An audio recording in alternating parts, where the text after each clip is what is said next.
সন্ধ্যার পর থেকে শুরু করে এখন পর্যন্ত জিকিরে ইলাহি ও জিকিরে হুসাইন শুনছিলেন। সুবহানাল্লাহ।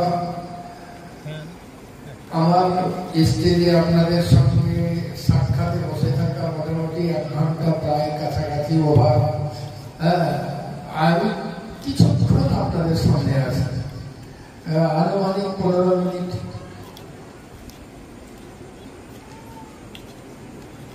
তারপরে বক্তব্য শেষ করে দেবো ইনশাআল্লাহ। পড়েছি মহামূল্যবান পবিত্র কালাম মাজিদ থেকে আয়াতে পাক, যে কিতাব সারা বিশ্বের ভিতরে বিরল, জোরে পড়তে হবে সুবহানাল্লাহ। মহান কিতাবের মহান আয়াত আমি তেলাওয়াত করেছি। আল্লাহ পাক ঘোষণা করেন, আল্লাহর রাস্তায় যারা প্রাণ বিসর্জন দেয় তাদেরকে মরা বলিও না, বরং তারা জীবিত। জোরে পড়তে হবে সুবহানাল্লাহ।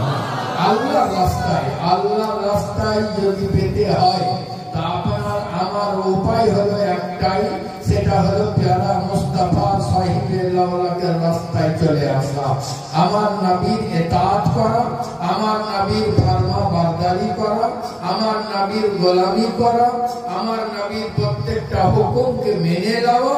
যদি এমনটা কেহ করতে পারে, আল্লাহর রাস্তায় নিজের প্রাণ বিসর্জন দিতে পারে, সুবহানাল্লাহ বলা হতে আছে, সুবহানাল্লাহ, তাদেরকে মরা বলিও না, বরং তারা জীবিত।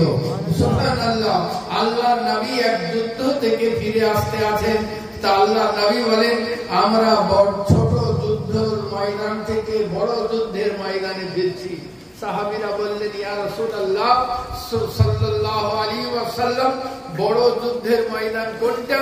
তো আল্লাহ রাসূল বলেন, নফসের সঙ্গে যুদ্ধ করা। জোরে পড়তে হবে সুবহানাল্লাহ। নফসের সঙ্গে যুদ্ধ করা, একে কন্ট্রোলে আনা চারটিখানি ব্যাপার নয়। একে কন্ট্রোলে আনতে গেলে সুবহানাল্লাহ বিহামদিহি আল্লাহু গানি, সুবহানাল্লাহ, নিজেকে অনেক অনেক ত্যাগ করতে হবে।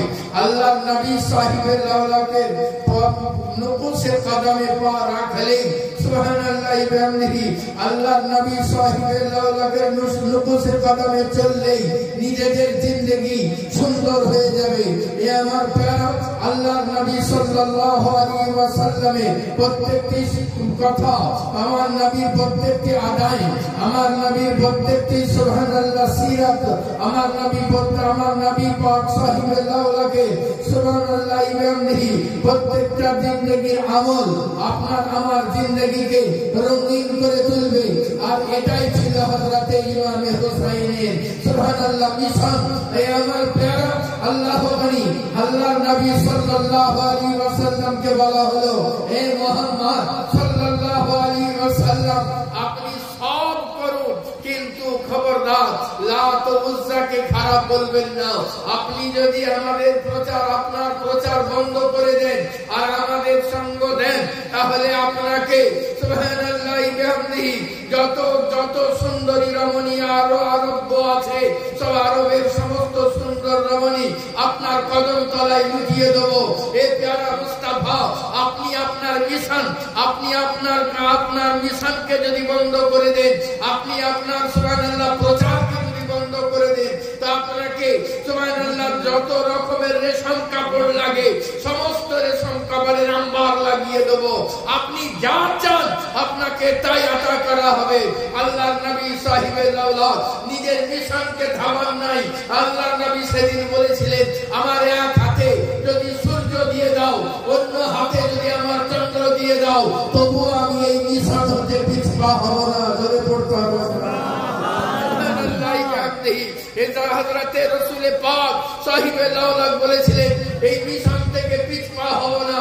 এ আমার প্যারা সুবহানাল্লাহ বিহামদিহি আল্লাহু গানি। আর এই মিশনকেই হযরতে ইমামে হুসাইন তুলে ধরেছিলেন। যখন দেখলেন এজিদ সুবহানাল্লাহ আল্লাহর নবীর মিশনকে তছনছ করে দিতে আছে, আল্লাহর নবীর সাহিবে লাওলাকে প্রচারকে তছনছ করে দিতে আছে, শরীয়তের পর খেলাফ করে দিতে আছে, তাও আপনি বললেন, ওরে এজিদ শোন, নবীর শরীয়তকে এদিক সেদিক করবি। সবাই বরদাস্ত করতে পারে, আমি বরদাস্ত করতে পারি না, কারণ শরীয়ত এমন একটা জিনিস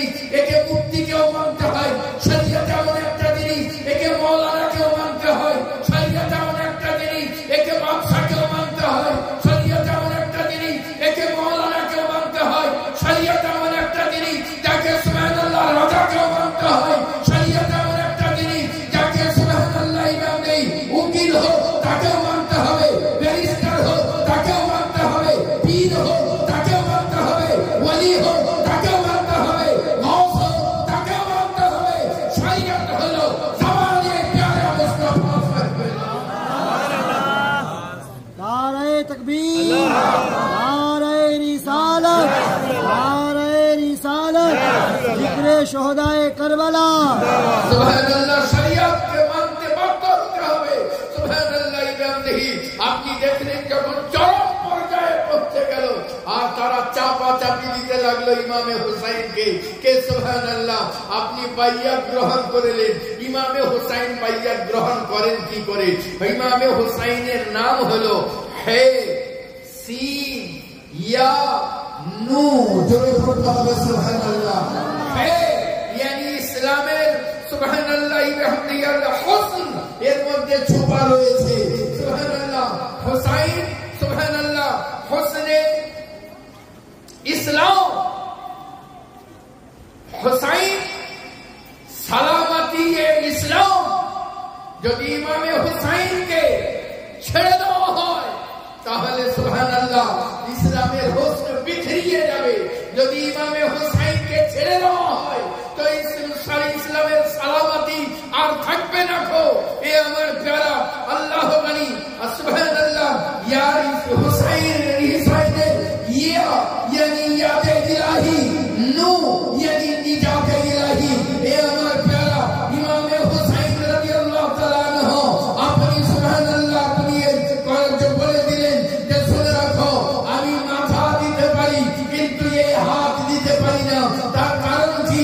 কারণ হলো এই হাত শুধু হুসাইনের হাত নয়, এই হাত হযরত আবু বকর সিদ্দিকের হাত, এই হাত সিদ্দিকের হাত, এই হাত ফারুক আযমের হাত, এই হাত ওসমানে গনি জুলনুরাইনের হাত, এই হাত হযরত আলী হায়দার সাল্লাল্লাহু হাত, এই হাত হযরত রাসূল পাক সাহিবে লাওলাতের হাত। এই জন্যই তো আবু বকর সিদ্দিক বলেছিলেন আমার প্যারা হুসাইন, হযরত উমর বলেছিলেন আমার প্যারা হুসাইন, হযরত উসমান বলেছিলেন আমার প্যারা হুসাইন, হযরত আলী বলেছিলেন আমার নজরের টুকরা, আমার কলিজার টুকরা হুসাইন, ফাতেমাতুল জাহরা বলেছিলেন আমার নয়নের তারা হুসাইন, আর আমার নবী বলেছিলেন আল হুসাইন মিন্নি ওয়া আনা মিনাল হুসাইন। नारे तकबीर, फातिहा का नारे रिसालत, नारे हैदरी, हक हुसैन, या हुसैन, हक हुसैन, हक हुसैन, हुजूर सरकार मोहम्मद अली किबला का दामन। नारे तकबीर, नारे रिसालत, হুসাইন মিন্নি ওয়া আনা মিনাল হুসাইন। এ আমার প্যারা যদি জাহিরি দিক থেকে দেখতে যাওয়া যায় নবী থেকে ইমামে হুসাইন, কিন্তু ইমামে হুসাইন থেকে নবী কি করে? সুবহানাল্লাহ বিহামদিহি আমি একটা ছোট্ট ক্লু দিয়ে দিই। সুবহানাল্লাহ আল্লাহ বলি নবী থেকে হুসাইন এ বোঝা যাচ্ছে নবীর বেটির বেটা হলো হুসাইন। নবীর বেটির বেটা হলো ইমামে হুসাইন, আর ইমামে হুসাইনের যে বেটা প্যারা মুস্তাফার মতো দেখতে। अल्लाह बाबा सुभान अल्लाह। আল্লাহ বলি এটা আজমাইশে কারবালা, बेशक এটা আজমাইশে কারবালা। কারণ কারবালার মধ্যে এমনও লোক ছিলেন যে তাহাজ্জুদের নামাজ পড়তেন।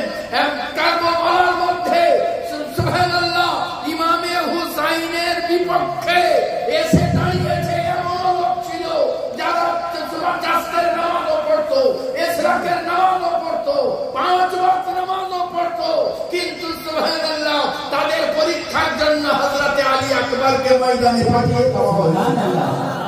তাদেরকে পরীক্ষা করার জন্য।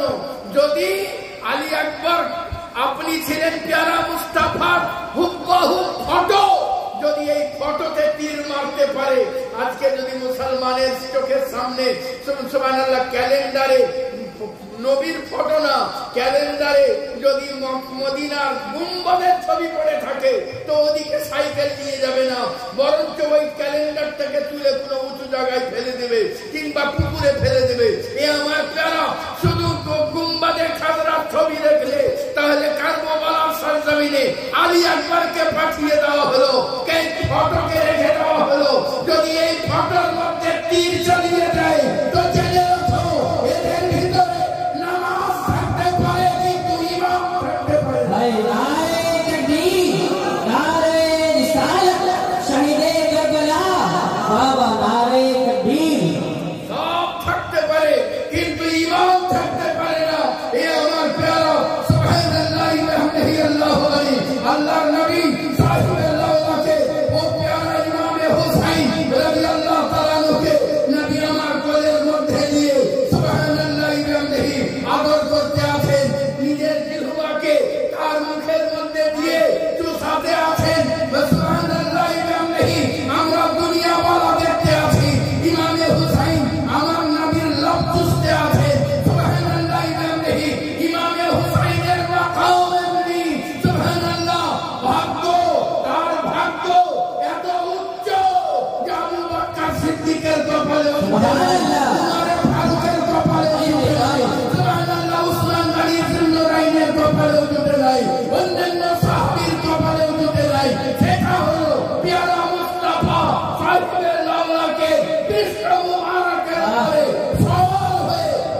सुभान अल्लाह वाह ये इस्लाम के লালন পালন করা হতে আছে সুবহানাল্লাহ।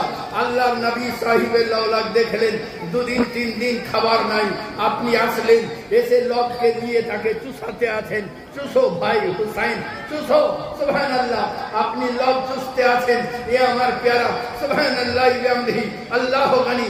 আপনি বিশ্বাস করতে পারবেন না এই জীবে চুষার মধ্যে কি নিয়ামত আছে।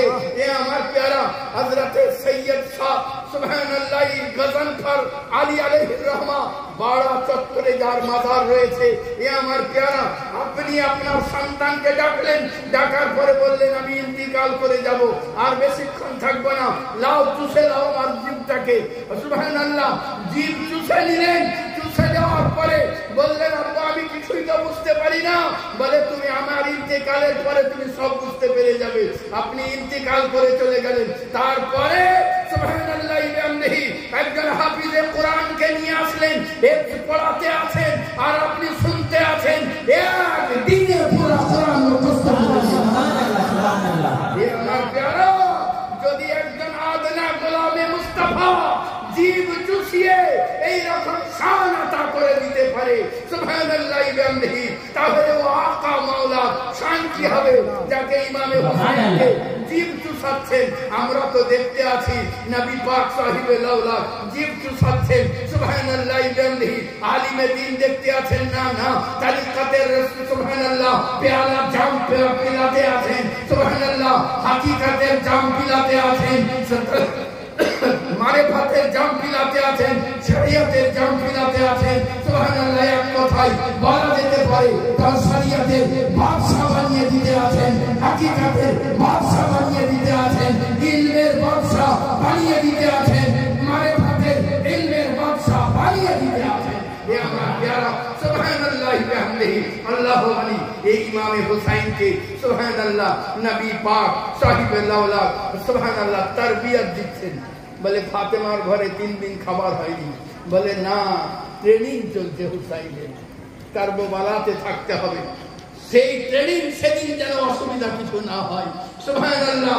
হুসাইন যেন নান্ডাল না হয়ে যান, বীর পুরুষ বীরের মতোই যেন থাকেন। আপনি আপনার মিশন কে সুবহানাল্লাহ তুঙ্গে লিখেছেন। আপনি সাহাবীদেরকে মদিনা থেকে নিতে পারতেন, আপনি সুবহানাল্লাহ মক্কা শরীফে সাহাবীদেরকে নিতে পারতেন, কিন্তু কোনো সাহাবীকে সঙ্গে নেন নাই।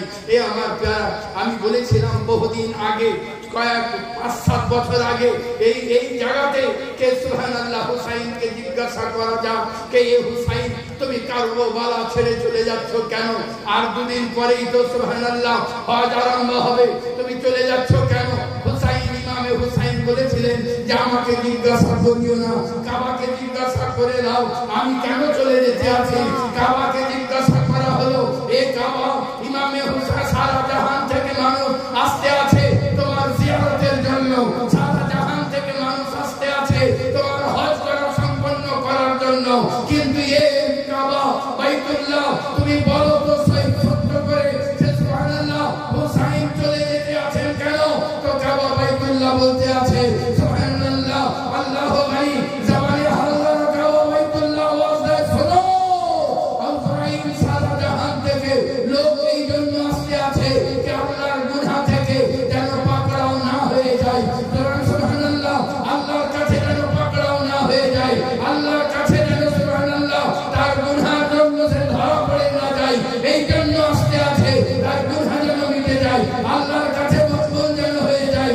আর আমার হুসাইন কারবালার কাছে আমার হুসাইন মক্কার সরজমিন ছেড়ে কারবালার সরজমিনে এই জন্য যেতে আছে যে সুবহানাল্লাহ যেন সুবহানাল্লাহ সব চলে যাও কিন্তু কাবা বাইতুল্লাহ বেঁচে যাও, কোরআনের আসরাত বেঁচে যাও, ইসলামের দ্বীন ইসলাম বেঁচে যাও সুবহানাল্লাহ সুবহানাল্লাহ। এ আমার প্যারা সুবহানাল্লাহ বিহামদিহি কারবালার সরজমিনে ইমামে হুসাইন আসলেন। আপনি সুবহানাল্লাহ আপনাকে ঘিরে দিয়েছেন হযরতে হুর রাদিয়াল্লাহু তাআলা আনহু, হযরতে হুর সুবহানাল্লাহ ঈমান এনেছেন কিন্তু বুঝতে পারেন না কোনটা ঠিক কোনটা বেঠিক, কোন দিকে যাব। সুবহানাল্লাহ, এ আমার প্যারা আল্লাহ গনি হযরত ওমর রাদিয়াল্লাহু তাআলা আনহু হযরত ইমাম হুসাইন কে বলতে আছেন, হুসাইন সুবহানাল্লাহ ইলাহি কিনারা কাশি করলো। বলে मैं কিনারা কাশি করতে আসিনি, আমি কাস্তিকে কিনারে লাগাতে এসেছি। আমি কাস্তিকে কিনারে লাগাতে এসেছি। বলে হুসাইন ভাগো। হুসাইন রাদিয়াল্লাহু তাআলা আপনি আপনার পবিত্র জবানে ইরশাদ করতে আছেন, তুমি জানো আমি কোন নানার সন্তান যার চেহারাকে ওয়াজহুল্লাহ বলা হয়? আমি ওই নানার সন্তান যার সুবহানাল্লাহ চোখ মুবারককে আইনুল্লাহ বলা হয়। আমি ওই নানার সন্তান যার জবানকে লিসানুল্লাহ বলা হয়। আমি ওই নানার সন্তান যার হাতকে আসাদুল্লাহ বলা হয়। আমি ওই নানার সন্তান যার সারা হাদিসকে মুহাম্মদুর রাসূলুল্লাহ বলা হয়। সুবহানাল্লাহ, নারে তাকবীর, নারে রিসালাত, আজমতে মুস্তাফা, শহীদে কারবালা, জিক্রে হুসैन, নারে তাকবীর। वाह আমি সুবহানাল্লাহ পিঠ ফিরে পালিয়ে যেতে আসিনি, যারা ইসলাম থেকে ফিরে গেছে তাদেরকে ফিরাতে এসেছি। আমি আমার মিশন প্যারা মুস্তাফা সাহিব লাউলাকে মিশনকে কায়েম দায়ম করতে এসেছি। হযরত ওমর রাদিয়াল্লাহু তাআলা চুপ করে গেলেন। হযরত ওমর বললেন, কই তুমি দরুদ তো পড়ো তো? বলে আমি দরুদ পড়বো না, দরুদ তো তুমি পড়ো। হোর তুমি পড়ো। হযরত ওমর দরুদে ইব্রাহিম পড়ে কাঁদতে লেগেছেন। হযরত ইমাম হুসাইন বলেন, কাঁদো কেন? বলে কাঁদতে আছি, পড়ছিলাম তো দরুদ এতক্ষণ, কিন্তু দরুদের সে মজা পাই নাই। কিন্তু যখন আপনি বললেন দরুদ পড়ো, তো আলা আলে মুহাম্মদ আমি বুঝে বুঝতে পেরেছি যে আমি ভুল পথে চলে গিয়েছি। সুবহানাল্লাহ, আপনি মধ্যখানে বসে রয়েছেন। এদিকে হযরতে ওমর রাদিয়াল্লাহু তাআলা আনহুকে এজিদের পক্ষ থেকে ডাক দেওয়া হচ্ছে, প্রথম যুদ্ধের তীর তুমি নিক্ষেপ করো। ওমর তুমি তাড়াতাড়ি চলে আসো, বাহাদুর হয়ে বসে আছো কেন? হযরতে ওমর রাদিয়াল্লাহু তাআলা বলতে আছেন, আমি চিন্তা করছি একদিকে আল্লাহর রহমত আর একদিকে জাহমত, একদিকে আল্লাহর সন্তুষ্টি একদিকে আল্লাহর অসন্তুষ্টি, একদিকে আল্লাহ পাক সুবহানাল্লাহ রহমতের বন্যা বইয়ে দিতে আছেন, আর অন্যদিকে কাহার ও জব্বার রূপে আযাবের বন্যা বইয়ে দিতে আছেন। আমি ভাবছি কোন দিকে যাই। বলতে বলতে ইমামে হুসাইনের কদম তলায় এসে পৌঁছে গিয়ে বলতে আছেন, এ হুসাইন আমার কি প্রথম গুস্তাখি মাফ হবে? আমাকে কি মাফ করে দেওয়া যাবে? হযরত ইমামে হুসাইন বলতে আছেন, শুধু মাফ করে নয়, তোমাকে যতক্ষণ না জান্নাতে না নিয়ে যাব আমি ইমামে হুসাইন যাব। সুবহানাল্লাহ, সুবহানাল্লাহ, সুবহানাল্লাহ বিহামদিহি আল্লাহু গনি। এ আমার প্যারা আল্লাহ গনি। হযরত ইমামে হুসাইন বলতে আছেন, যতক্ষণ না পর্যন্ত তোমাকে না নিয়ে যাব ততক্ষণ আমি জান্নাতে যাব না। সুবহানাল্লাহ বিহামদিহি আল্লাহু গনি। এ আমার প্যারা সত্যি তো কেনই বা বলবেন না জান্নাতের সর্দার হযরত ইমামে হাসান, জান্নাতের সর্দার ইমামে হুসাইন, জান্নাতের সর্দার ফাতেমাতুল জাহরা, জান্নাতের সর্দার হযরতে আলী, জান্নাতের সর্দার প্যারা মুহাম্মদুর রাসূলুল্লাহ। এই পাক পাঞ্জাতনের বাহিরে জান্নাতের ভেতরে প্রবেশ করা হলো ভার রয়েছে। এ আমার প্যারা একবার প্রাণ ভরে দরুদের পাক পড়ো, একবার কথা বলে দিই। আল্লাহ আমিরও বেটা সবচাইতে আমিরুল মুমিনিন সব যদি ভালো হলো, তা আমি দোয়া করছি তোমার সঙ্গে এজিদের সঙ্গে তোমার যেন হাসর হয়। বলছে গাল দিবি না। আরে ভালো কথা বলা হলো তো, তোমাকে ভালো বলা হলো, বলছে গাল দিবি না। সুবহানাল্লাহ, ও জানে ভালো করে আমি যতই তাহাজ্জুদ গুজার বানাই, কিন্তু এজিদ তাহাজ্জুদ গুজার নাই, যে সারা মদে মাতলা মুতে থাকতো সদা সর্বদা। সুবহানাল্লাহ, মদে মত্ত থাকতো। সুবহানাল্লাহ, যে সদা সর্বদা যার নবীর শরীয়তের বাহিরে যার চলন ছিল, যাকে হযরতে মুআবিয়া রাদিয়াল্লাহু তাআলা বলেও পার নাই। সুবহানাল্লাহি বিহামদিহি। এ আমার প্যারা, তাকে কোনো অবস্থাতে ইমামে হোসাইন মেনে নিতে পারেন না। ইমামে হোসাইন শহীদ হয়ে গেলেন লোকের চোখের সামনে। সকলের মনের ভিতরে একটা জিনিস চলে এলো, নবীর নাতিকে শহীদ করে দিয়েছে, নবীর নাতিকে শহীদ করে দিয়েছে, নবীর নাতিকে শহীদ করে দিয়েছে। সকলের চোখের সামনে স্পষ্ট হয়ে গেল ইমামে হোসাইন হক ছিলেন। এই জন্য এজিদের হাতে হাত রাখা, সুবহানাল্লাহ। অতএব এজিদের পথ, এজিদের মত, এজিদের চলা, এজিদের বলা, সমস্ত লান্তি ওই পথে হাঁটা যাবে না। সকলে হুসাইনি হতে শুরু করে দিলেন। আর দুনিয়ার বুকে লাখো লাখো লোক সুবহানাল্লাহ হুসাইনি নিজের নাম রেখেছেন, কিন্তু সব করে কেউ এজিদ নাম রাখেনি, সুবহানাল্লাহ। আচ্ছা, একটা নাম খুব ভালো, জাফর। হযরতে ইমাম জাফর সাদিক শুনছিলেন বাবজির মুখে। হ্যাঁ, বিরাট বড় আল্লাহর ওলি, বিরাট বড় বিদ্বান মানুষ ইমাম জাফর সাদিক। তা জাফর নাম ভালো না খারাপ? ভালো। বলেন তো, জোরে জোরে জোরে জোরে। ভালো, ভালো। কিন্তু মীর বংশের লোকেরা কখনো জাফর রাখবে না। মীর বংশের লোকেরা জাফর নাম রাখবে না। তাহলে কারণ মীর জাফর হয়ে গেছে। তাহলে মানুষের নাম আসল খারাপ নয়, আসল কর্ম খারাপ যদি হয়ে যায় ওই নাম বিগড়ে যায়। আমাদের গ্রামে একটা লোক আছে, নিজের সহোদর শালীকে বিবাহ করেছে, নিজের সহোদর শালীকে বিবাহ করেছে। তা ওকে একজনা জিজ্ঞাসা করছে, ভাই তোমার বাড়ি যাবো বেড়াতে।